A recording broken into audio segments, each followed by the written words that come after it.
Thank you, Chairman, for your kind introduction. I'm going to make this quick. We're approximately 9 minutes behind schedule.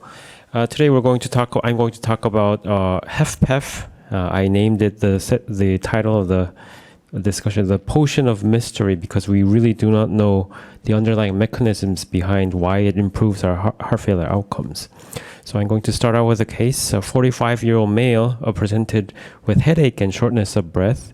His blood pressure was pretty high LDL levels. He had diabetes and microalbuminuria. So his first impression was newly diagnosed hypertension, diabetes, and he had past history of all kinds of inflammatory diseases. He had navel D, atopic dermatitis, myositis, and you can note that his BMI was extremely high, so he was extremely obese.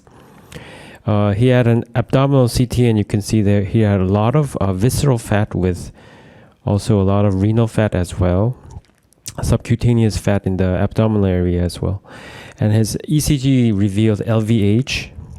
This is his initial echo. You can see that he has LVH, and the RV is dilated, suggesting probably RV pressure overload, the D-shaped LV, and you can see some pericardial effusion or some pericardial fat as well.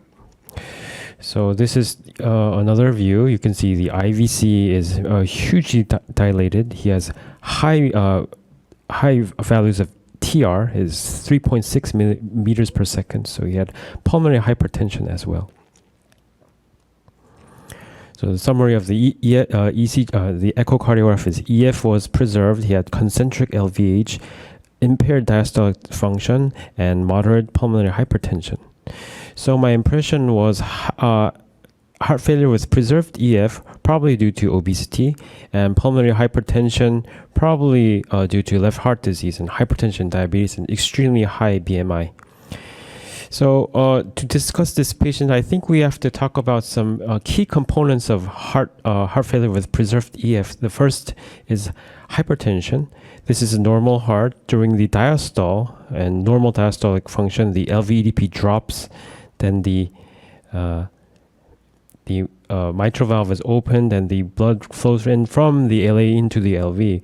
In hypertension, because of the hypertrophy due to the strain, the diastolic function is impaired, and the LVEDP increases in this case. The inflow from the LA to the LV is decreased, so the LA dilates further dilates. This causes inflammation and causing atrial fibrillation and probably also thrombus, which will result in stroke. So this is a mechanism cascade that I laid out. The hypertension results in diastolic dysfunction. This increases LVEDP, LA dilates, blood is stasis, and this causes atrial fibrillation and stroke. So in a study that we did, we could see that with increasing CHA2DS2-VASc scores, meaning the increasing risk of stroke was associated with the incremental impairment of diastolic parameters such as LVMI, LA diameter, LA volume index, and E over E prime. So we further looked at the prognostic indicators of diastolic function in 4,500 cohort in our hospital. This further showed that compared with EF, which is the conventional functional parameter for a heart, diastolic dysfunction is a better parameter for predicting the risk of thromboembolic events. Another thing is obesity. Obesity is very important in HFpEF. Almost 80% of patients are known to have obesity in HFpEF in the US cohort. This is a MRI image of the abdomen. You can see this is the core muscles, the abdominal muscles, core muscles. Outside of the core muscles are subcutaneous fat. Inside are the intraperitoneal fat or visceral fat. The renal sinus fat is also a very important indicator for the risk of hypertension. So in this study, you can see that in patients with hypertension, the risk there was much more visceral fat. So abdominal visceral fat is associated with the risk of hypertension. This is two patients that I laid by side to side. They have similar age women who had similar BMIs, 28 and 29, but this lady on the left-hand side had less visceral fat and a lot of subcutaneous fat. On the right-hand side, this lady had a lot of visceral fat and less subcutaneous fat. And you can see that this woman on the right-hand side had hypertension and atrial fibrillation. So this may be a good case for understanding the relation between visceral fat and hypertension and other cardiovascular diseases. And this is the MRI image of the epicardial fat. Epicardial fat is the fat encompassing the heart from the outside. And you can see in this study, in patients with hypertension, there was more mediastinal fat, is epicardial fat. So the essence of epicardial fat is that there's no interface between the myocardium and the epicardial tissue. So there's a close relation, there's close interplay between these two tissues. So this is an illustration that I brought. From the adipocytes, they secrete cytokines, and there's one good cytokine called the adiponectin. Adiponectin is known to be associated with reduced risk of MI, so it's a good thing. But in patients with heart failure, this signal is paradoxically impaired. So you can see with higher levels of adiponectin, the risk of cardiovascular death is paradoxically increased. So there's a paradoxical inverse relation between adiponectin and CV mortality in heart failure patients. So why is this so? We try to explain this, and one explanation is that in HFpEF patients, in the beginning, the NP levels do not increase because usually HFpEF is not due to myocardial stretch. The NP levels and adiponectin levels are pretty much the same, but after advanced HFpEF, because of the RV dilatation, we think that the NP levels increase, and this disrupts in HFpEF and in HFrEF the adiponectin, the beneficial effects of adiponectin. So we think that the adiponectin, good effects of adiponectin is disrupted by elevated NT-proBNP levels in heart failure. The third component I want to talk about is pulmonary hypertension. So we looked at the diastolic dysfunction in HFpEF or hypertension. This is a layout of the pulmonary arteriole. The high pressure insult coming from the left atrium increases the pulmonary artery pressure, and this is IPCPH. These insults result in the hypertrophy of the smooth muscle cells, and vasoconstriction and remodeling results into CPCPH as well. So this is going to begin in the long haul. It becomes right heart failure. So the diagnosis of HFpEF2 clinician is pretty tricky. The components are obesity, LV-EDP, LA enlargement, pulmonary hypertension, AF, and hypertension. So in this patient, he had HFpEF, diabetes, hypertension. He has extremely high BMI. So he checks all the boxes for the diagnosis of HFpEF. So I can confidently say he has HFpEF. But I'm going to switch gears a little bit and going to talk about SGLT2 inhibitors. We really don't know what causes the beneficial effect of SGLT2 inhibitors. This is a review article showing that all the heart failure trials using SGLT2 inhibitors had very good effects, especially in the HFpEF population. Empagliflozin and dapagliflozin all had good results. But why? Why does this happen? We really don't know what underlies these good effects of SGLT2 inhibitors. Some people suggest the glycosuric effect, natriuretic effect. Some people lay out many mechanisms, but at the end, we really don't understand. It's not really clear what lies beneath this mechanism. So what caught my eye was that SGLT2 inhibitor initiates metabolic shift to mimicking hibernation and fasting metabolism. This caught my eye. It's very interesting. I think it can explain all the underlying phenomena that we see.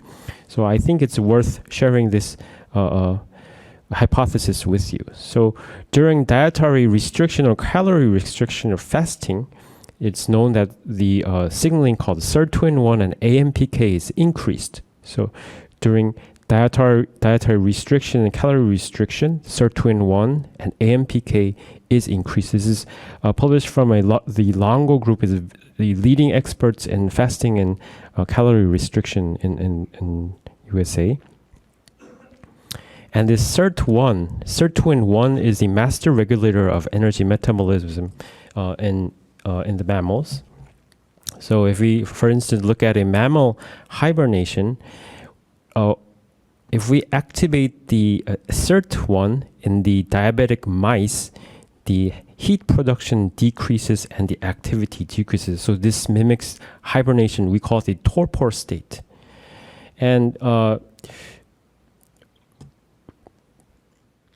another group, Milton Packer, suggested that these energy deprivation signaling might be mimic the signaling of SGLT2 inhibitors.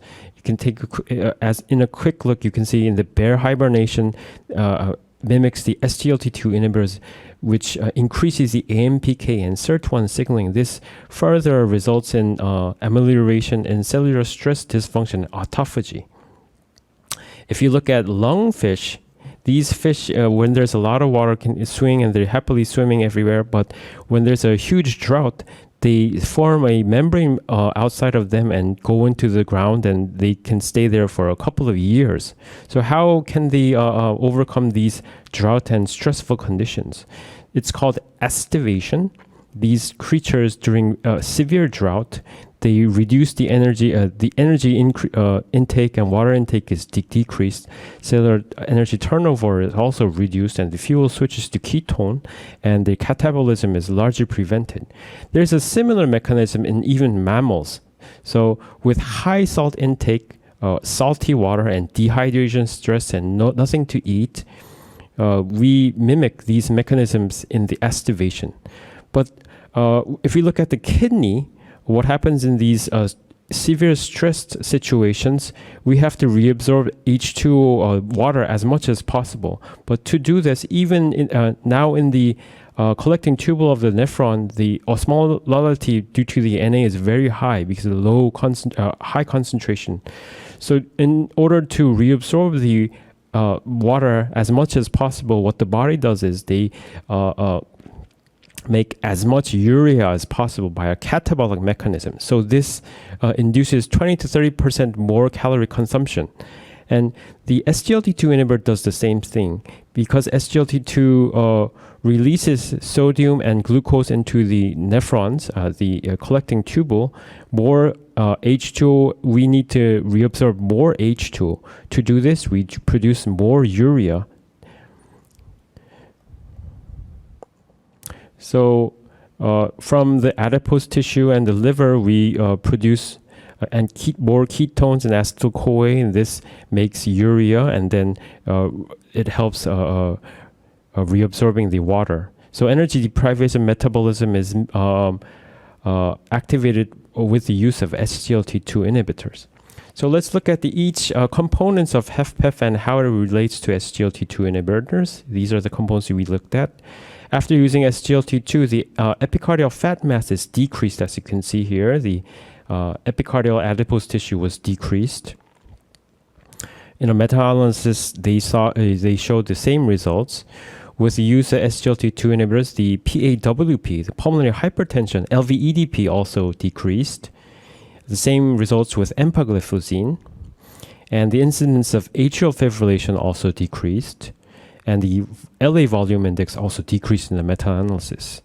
So this checks all the boxes for the diagnosis of HFpEF, which means that after improving all of these components, it's very obvious that the outcomes will be better. So going back to this case, a 45-year-old male with HFpEF and pulmonary hypertension due to HFpEF with highly obese, hypertension, and diabetes, we initiated weight loss about 20 kilograms during 2-month span and gave him some SGLT2 inhibitor, and he had rapid improvement of hypertension and heart failure symptoms as well. So these are the before and after images. His TR greatly reduced, his D shape was much better, and there's no pericardial effusion, and the LV mass also decreased significantly. and the LVH was also regressed. So my take-home message is HFpEF is associated with key components, obesity, hypertension, pulmonary hypertension, and others. SGLT2 inhibitor shows improvement of CV outcomes in HFpEF, and the mechanism of action are now well understood, but the shift of the overall energy metabolism framework may contribute to this phenomenon. Thank you very much.